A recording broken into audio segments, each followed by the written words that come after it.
I want to give a quick update on the Milford women's wrestling allegations involving Coach Tony Brothers and inappropriate sexual contact and or content.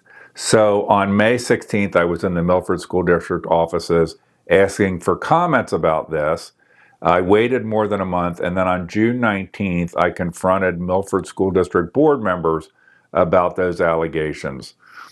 One of the board members, Marianne Will, told me that I should go to John Spieser to get his comments on those allegations and any investigation. Well, I did that this afternoon. I did get John Spieser on the phone briefly, and he refused to answer any question. He wouldn't even answer questions as to facts like was supposed whistleblower Courtney Walls fired on or about April 22nd. He would also not address any previous things. For example, people have started putting things on my social media about some previous issue involving the women's cheer program, nothing to do with Tony Brothers, to my knowledge, but he wouldn't answer for that. I asked him, would you comment on previous issues or previous things? He wouldn't comment on anything.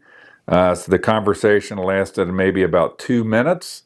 I think he was surprised that I was on the phone with him, but I will keep pursuing him and the Milford School District.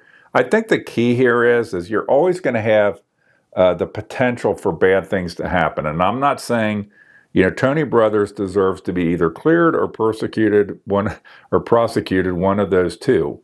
And you're always potentially going to have bad apples and issues.